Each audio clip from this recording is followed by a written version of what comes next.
Olá, seja bem-vindo às nossas conversas dominicais. Hoje eu vou partilhar consigo a solenidade do Coração de Jesus que nós celebramos nesta semana, na sexta-feira passada, e refletir consigo sobre a importância desta devoção, desta festa, desta solenidade do Coração de Jesus para a vida dos cristãos. Não sei se é o seu caso, mas eu fui educado na fé cristã lá na minha paróquia e a partir de uma certa altura, dos meus 7, 8 anos, quando veio para lá, para a paróquia, um novo sacerdote que acabou por ser o meu padrinho do Crisma, a devoção ao Coração de Jesus, as primeiras sextas-feiras de cada mês, foram muito promovidas. E na nossa paróquia, como de resto acontecia um pouco por toda a parte na igreja, a devoção ao coração de Jesus que se exprimia nas primeiras sextas-feiras foi a fonte da espiritualidade, da vivência cristã do povo de Deus em geral, porque em paralelo com a devoção ao Imaculado Coração de Maria, foram os dois pilares fundamentais que alimentaram a fé do povo de Deus desde o século XIX até ao século XX, até, digamos assim, ao Concílio Vaticano II. Depois do Concílio Vaticano II, esta devoção das primeiras sextas-feiras do Coração de Jesus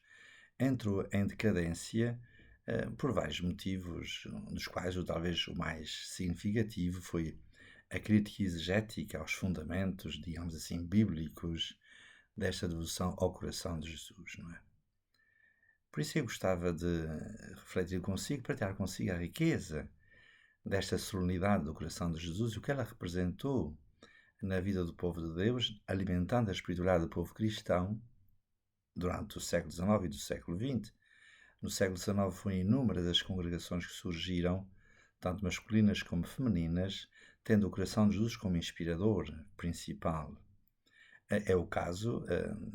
da congregação a que eu pertenço, os Sacerdotes do Coração de Jesus, fundados em 1878 pelo padre Deon, um sacerdote francês da diocese de Soissons, em São Quintino, no norte de França. E, de facto, esta mística, no sentido forte do termo, da devoção ao Coração de Jesus, foi a fonte principal que anima já o fundador, o padre Deon, e depois a própria congregação, como vem de resto nas constituições, desde as mais antigas até à mais recente. Porque, no fundo, a devoção ao Coração de Jesus centra-se no mistério de Cristo na sua paixão, no lado aberto. O que é que ela representa? O que é que representa para a vida da Igreja, para a espiritualidade, este mistério cristológico da paixão, o lado aberto, não é? Mas a origem da devoção ao Coração de Jesus e desta solenidade remonta ao século XVII. Foi uma religiosa visita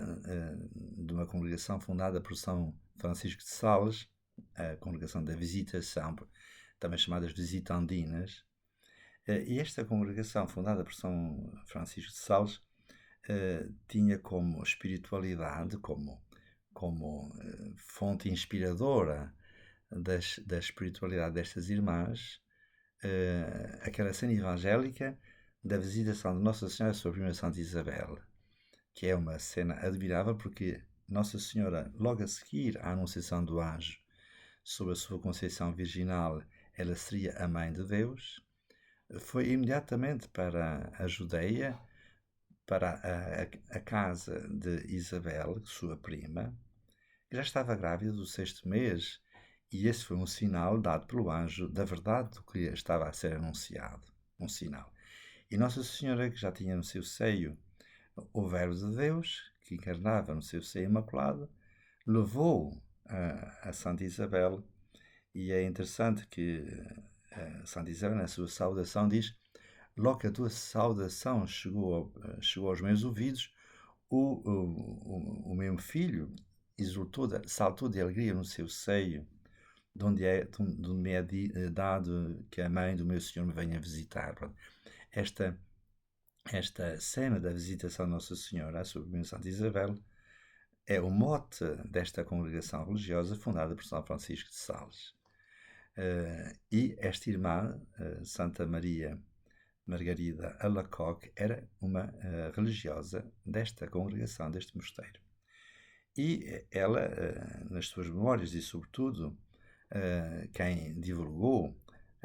estas vivências místicas de Santa Maria da Maria foi um dos seus diretores espirituais, que foi Cláudio de la Colombière, um sacerdote jesuíta que está também canonizado, e que nos seus sermões que pregou à uma princesa de Inglaterra, católica de Inglaterra, ele diz nestes sermões que uma religiosa sua dirigida teve esta experiência mística, em que, num momento de oração diante do Santíssimo Sacramento, solenemente exposto, na adoração eucarística, o Senhor ter-lhe-á aparecido na forma do Ecce Homo, portanto, daquela cena da paixão em que o Ecce Homo representa aquela cena da paixão em que Pilatos apresenta Jesus flagelado, coroado de espinhos, com um manto púrpura, com uma cana a servir de cetro, e apresenta a multidão enfurecida, segundo o Evangelho de São João, dizendo: Eis o homem, Ecce Homo. E esta aparição do Senhor na figura do Ecce Homo é uma aparição de lamentação, porque ele aponta para o seu coração: eis o coração que tanto amou os homens, nesta exclamação de lamentação a Santa Maria da Maria, eis o coração que tanto amou os homens, e que da maior parte deles só recebe, e sobretudo daqueles até das almas consagradas, não é? Dos religiosos, dos sacerdotes, etc., dos cristãos piedosos, recebe indiferença e abandono. E por isso o Senhor pede a Santa Margarida Maria que ao menos ela lhe faça um pouco de companhia. E aí, numa dessas aparições, que o Senhor pede a Santa Margarida Maria que seja instituída uma festa em honra do seu coração, como reparação destas indiferenças, na primeira sexta-feira a seguir à oitava da festa do Corpo de Deus. E, portanto, desde o século XVII para cá, mas sobretudo a partir do século XIX, foi instituída esta festa, a pedido de Santa Margarida Maria, na sexta-feira a seguir à oitava da festa do Corpo de Deus. A solenidade do Corpo de Deus foi na semana passada, e, portanto, nesta que acabamos de viver, sexta-feira passada, foi a festa do Corpo do Sagrado Coração. Esta devoção depois foi, além disso, nas célebres promessas, em que o Senhor pede a Santa Margarida Maria que se institua as primeiras sextas-feiras do mês. E estas primeiras sextas-feiras do mês consistiriam no seguinte: a confissão sacramental, a missa, com a comunhão reparadora. O conceito de reparação é aqui muito importante, e meia hora de adoração. Portanto, sacramento da penitência, arrependimento dos seus pecados, porque no fundo o pecado é a indiferença, o esquecimento, o abandono do Senhor, o abandono de Deus pela não prática dos mandamentos, a confissão, a missa, e na missa a comunhão reparadora, isto é, vivida intensamente como experiência de companhia, de estar presente e de o acolher, porque a comunhão recebes o Senhor nas espécies eucarísticas, portanto, o acolhimento do Senhor é a reparação, não é? Dos ultrajes com que é ofendido, e depois, naturalmente, também a adoração eucarística, a meia hora da adoração. Nestas 10 promessas que o Senhor faz, uma delas eu considero muito importante, porque diz que eu serei, para quem fizer isso, quem celebrar as primeiras sextas-feiras, assim como ele propõe, a Santa Margarida Maria, quem fizer isso, eu prometo que serei o seu refúgio ao longo da sua vida, dos momentos da sua tribulação e, sobretudo, na hora da morte. Depois há outras promessas, são 10 no seu conjunto, que o meu amigo pode encontrar se for à internet, digitaliza Devoção ao Coração de Jesus, as promessas, e lá tem até a explicação da origem e outros desenvolvimentos, e depois as promessas. E foi assim que, sobretudo no século XIX e depois de o Beato São Cláudio de la Colombière ter divulgado, que progressivamente isso foi sendo vivida no próprio mosteiro das visitandinas e depois espalhadas pelo mundo católico. Numa das promessas ou dos pedidos estava a consagração ao coração de Jesus. É interessante que uma outra religiosa, que foi importantíssima na promoção da devoção ao coração de Jesus, já não uma francesa, mas sim uma alemã, Maria do Divino Coração, que viveu em Portugal nos finais do século XIX, foi enviada pelas suas superioras para um convento aqui, primeiro em Lisboa e depois no Porto, em Hermesinde, da Congregação do Bom Pastor, e foi enviada como superiora de uma comunidade aqui em Lisboa e depois outra lá em cima, em Hermesinde, onde depois acabou por viver e falecer, mas era só viver 5 anos em Portugal. Depois teve uma grande doença, o amigo pode ir lá quando for ao Porto, convido a ir visitar a Casa do Bom Pastor, onde se encontra um museu com as recordações da irmã Maria do Divino Coração, e lá está o lugar onde ela tinha essas experiências místicas e onde recebia as pessoas que vinham consultá-la, porque em tão pouco tempo ela tornou-se tão conhecida naquela região que toda a classe social vinham pedir-lhe conselhos a ela e que ela recebia,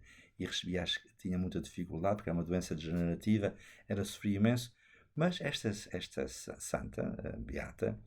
Maria do Divino Coração, era de uma família nobre de Münster, na Alemanha, na Westfália, na Alemanha, o von Vischering,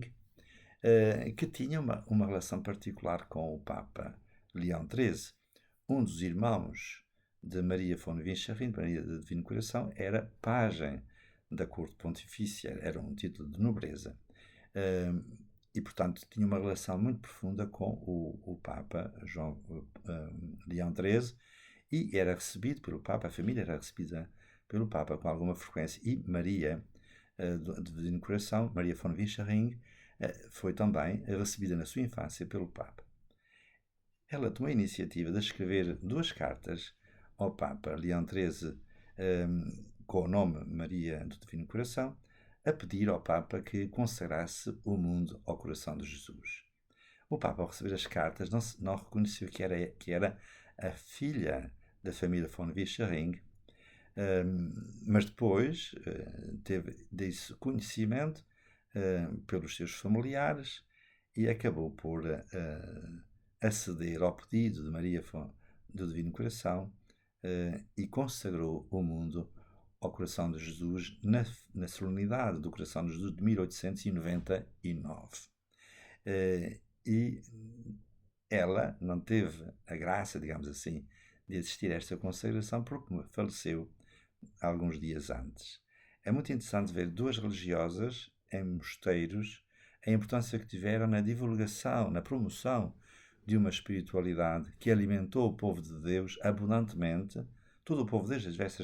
nas diversas condições, o povo na sua simplicidade, os sacerdotes, os diáconos,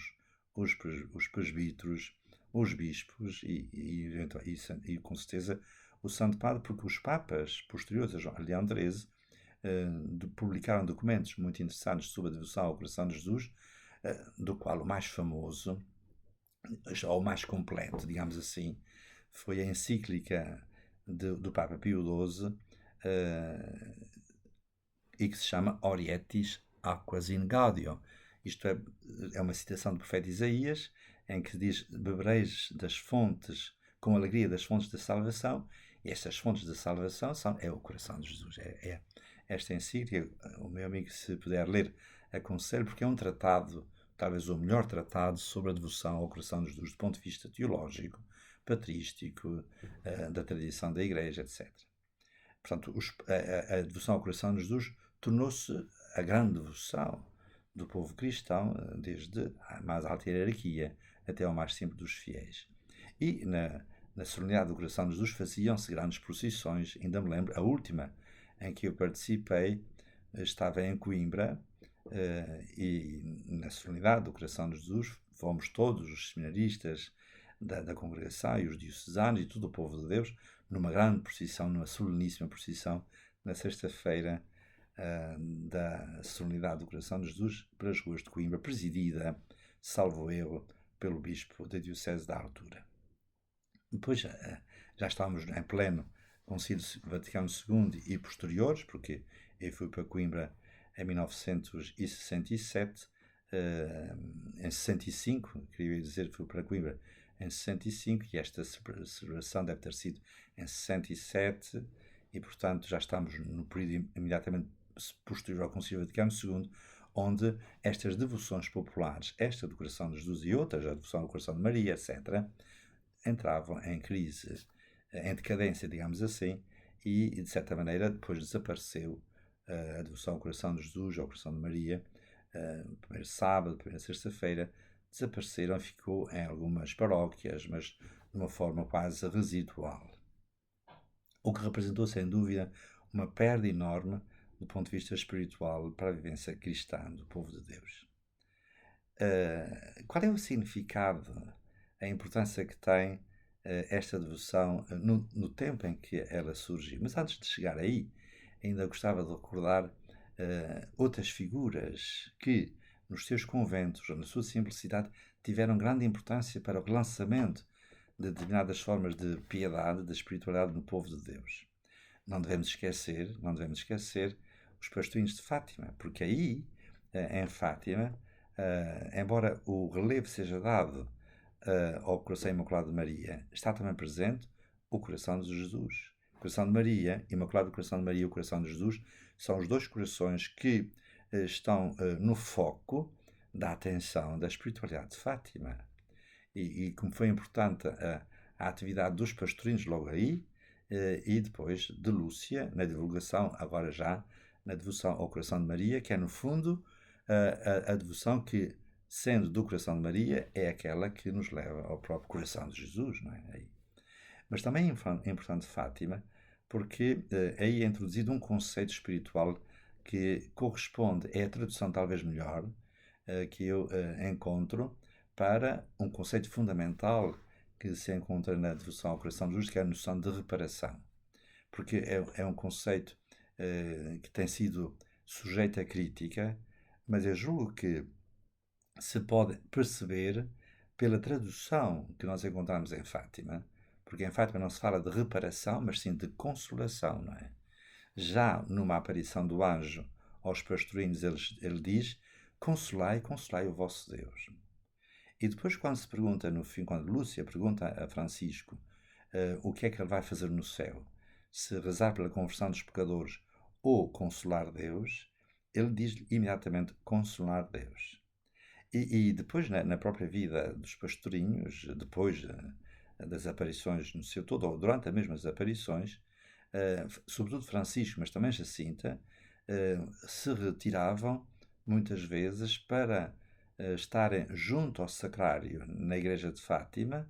a fazer companhia a Jesus escondido. Quer dizer que a noção de reparação na espiritualidade do coração de Jesus, tal como ela aparece nas experiências místicas de Santa Maria e da Maria, a reparação significa consolação. Consolar Deus. Consolar Deus. O que é surpreendente, porque nós podemos perguntar se Deus precisa de consolação. E é verdade, Deus precisa de consolação, porque, no fundo,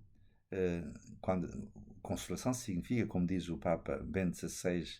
na encíclica que ele escreveu sobre a esperança, In Spe Salvi,